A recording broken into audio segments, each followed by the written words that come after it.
Hey guys, gals and pals, we are coming to you from H-Town, Houston, Texas. And we got 24 hours to fill with food, fun, culture, and space stuff. So, let's do stuff.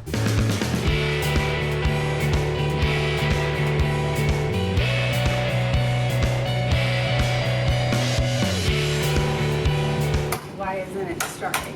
Where's the key? Things are getting a little out of control.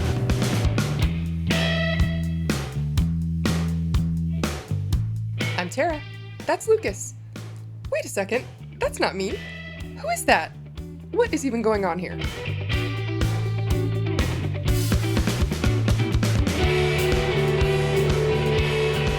Unfortunately, I had to fly home after our Dallas adventure, so I handed the reins over to Tara to co-host this Houston video with Lucas.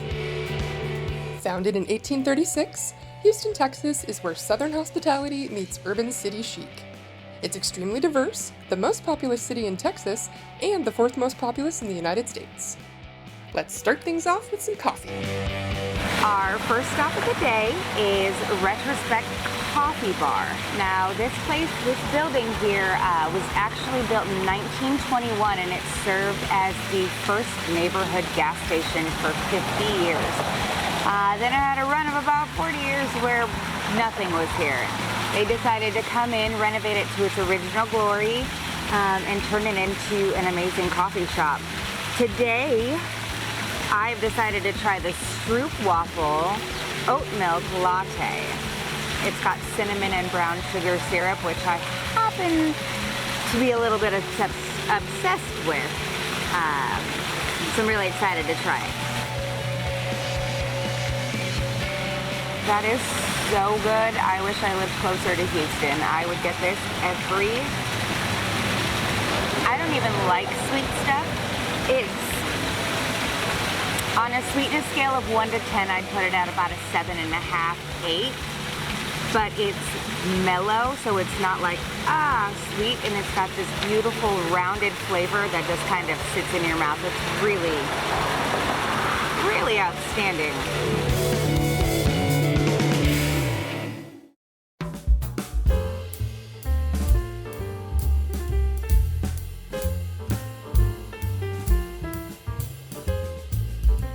Located on the grounds of the Museum of Fine Arts Houston, in the city's museum district, the Cullen Sculpture Garden is a tranquil oasis of art, showcasing masterworks of the 19th, 20th, and 21st centuries.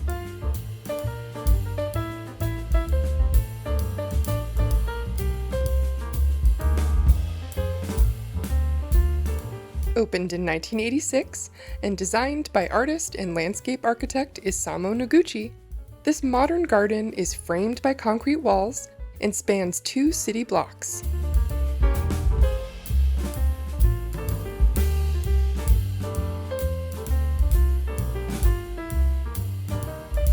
The garden's 25 sculptures are complemented by native trees, bamboo, and crepe myrtles.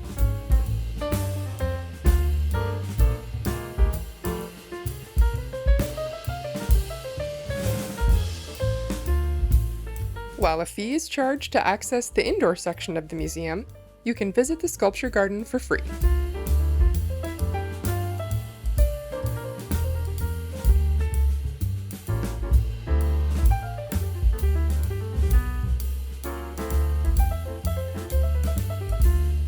Artists represented here include Louise Bourgeois, Henri Matisse, Joan Miro, Auguste Rodin, and others.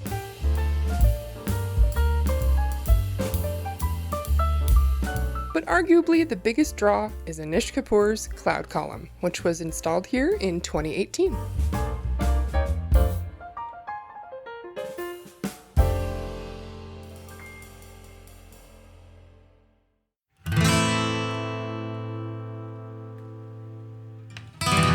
For lunch, we're headed to a legendary Tex-Mex spot, the original Ninfa's on Navigation. When Mama Ninfa Lorenzo first began grilling skirt steak, then placing the sizzling meat in a handmade flour tortilla, she had no idea she had jump-started a culinary revolution. The dish she'd created was tacos al carbone, which the whole world would eventually come to know as fajitas. Casual and fun, yet historic and elevated, the original Ninfa's boasts the best Mexican food in Texas since Texas was in Mexico.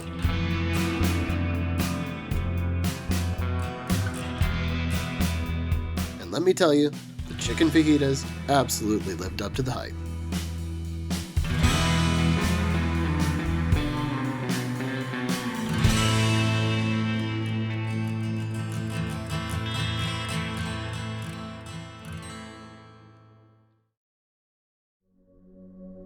We're headed southeast for space stuff. Opened in 1992 and home to over 400 space artifacts, the Space Center Houston is a Smithsonian affiliate and acts as the official visitor center for Johnson Space Center. Covering over 250,000 square feet, the collection includes 3 flown spacecraft, the world's only space shuttle replica, and tram tours of NASA Johnson Space Center facilities, which we unfortunately missed on this visit. Each frame on this wall depicts the official crew portraits for each NASA human spaceflight mission, from Mercury to Gemini and Apollo programs through the Space Shuttle and International Space Station eras.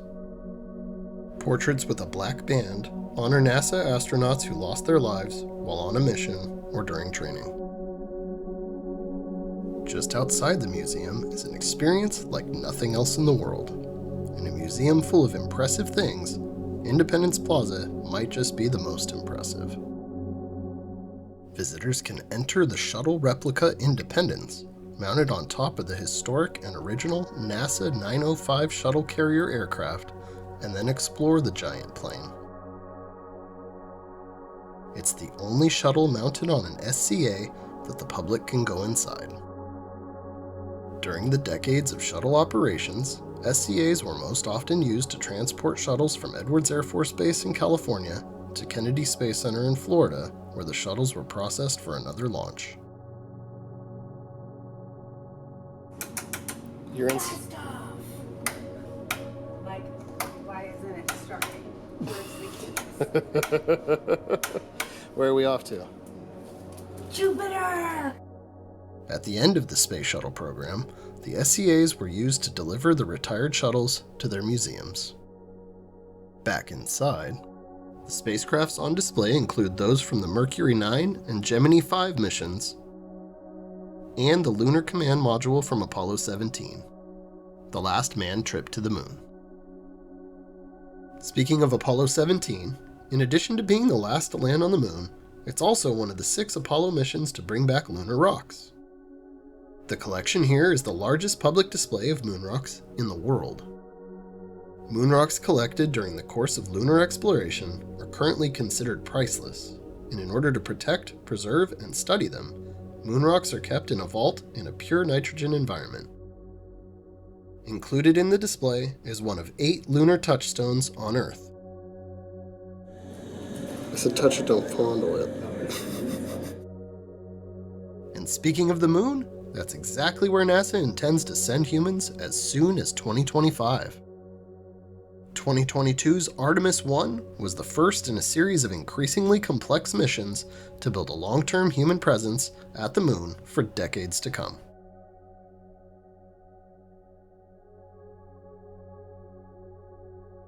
NASA plans to use new technology to explore more of the lunar surface than ever before, then use what we learn on and around the moon to take the next giant leap, sending the first astronauts to Mars.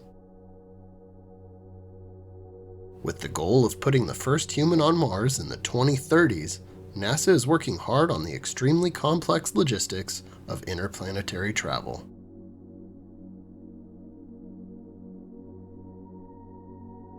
It's going to be fascinating to see if we can finally achieve the thing that humanity has been dreaming of for centuries.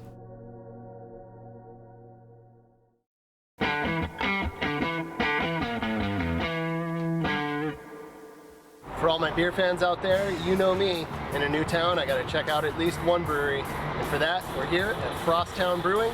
They just opened 2 months ago. And from the looks of it, it should be fairly nice. Let's go check it out.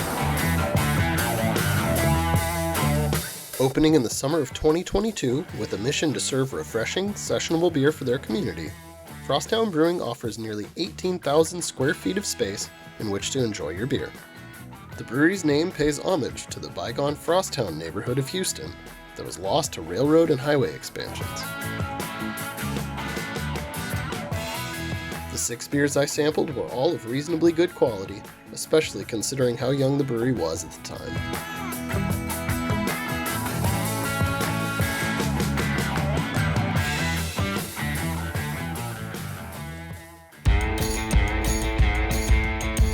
Alright everyone, we're in Houston, Texas in front of Minute Maid Park to watch the Arizona Diamondbacks take on the Houston Astros. Let's go check it out.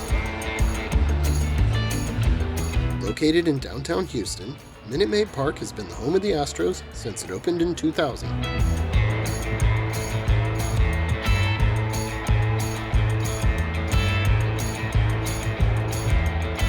The stadium was built on a 25-acre spot next to the historic Union Station, which was renovated and became the ballpark's main entrance.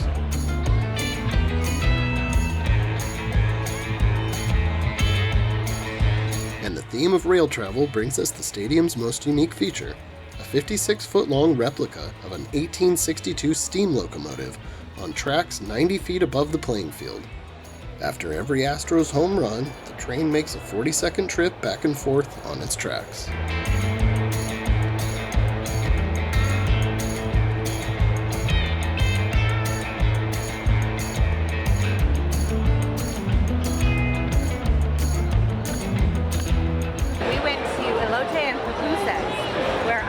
This amazing elote cup and the 2 pupusa platter.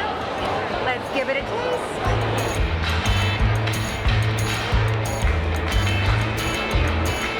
If you like elote, that's really good. We interrupt your regularly scheduled food review. Jose Altuve, first batter for the Astros, just put one in the Crawford boxes. Sorry about that. Back to the food review. Since I was so rudely interrupted by Altuve's home run, the elote is delicious. But let's talk about this pupusa. It comes with the cortito and the salsa, so I'm really excited to try this. I'm going to pull it like it might be pork. Got a little cortito on here. Dip it.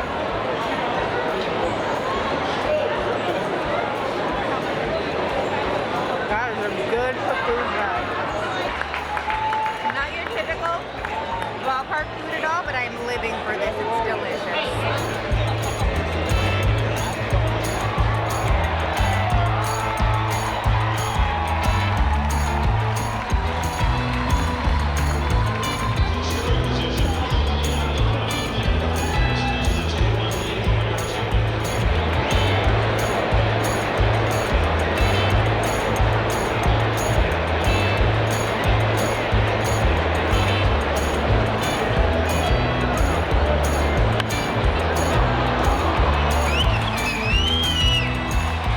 Love him or hate him, and I understand both sides, but Jose Altuve just hit a second home run.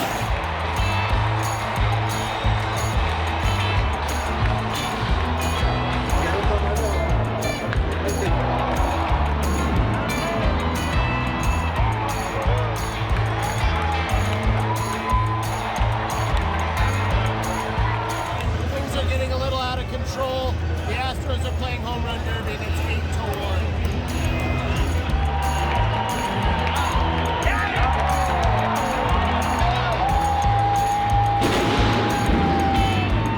Alright y'all, we got a final. No big surprise here. It's 10-2 Houston. There was no doubt about the outcome of this game. But I've waited 20-something years to be in this stadium. I've watched so many games on TV. It's kind of surreal to be here. It's beautiful. I really like it. Great game. I wish it was a little more competitive. Nice to see a home team win. Not a big Astros fan. It's good to see a home team win.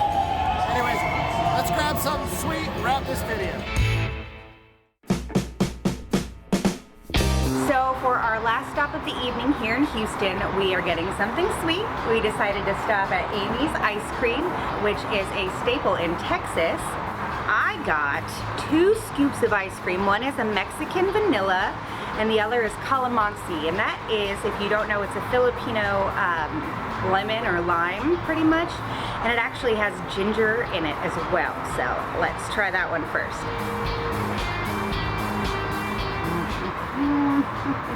Oh. It's so creamy. The calamansi is very subtle. It is not like, oh, I'm eating lemon ice cream or lime ice cream. Not at all. It's got this beautiful flavor that kind of covers your whole palate. Let's try, whoops, the Mexican vanilla. Equally as good. I'm not normally a vanilla person. It was really hard for me not to get the Belgian chocolate, but I'm very happy with what I got. And I got dark chocolate with Butterfinger.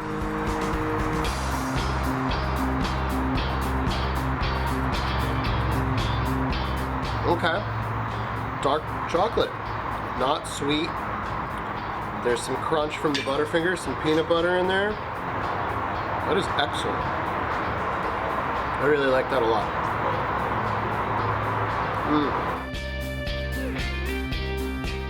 Thank you so much for coming along on this 24-hour adventure in Houston. H-Town. So, if you liked this video, hit the like button below. And if you haven't already, we'd really appreciate it if you could subscribe to the channel, as it helps us out a ton. Thank you so much, and they will see you in the next one. Yes, we will. So you're probably wondering,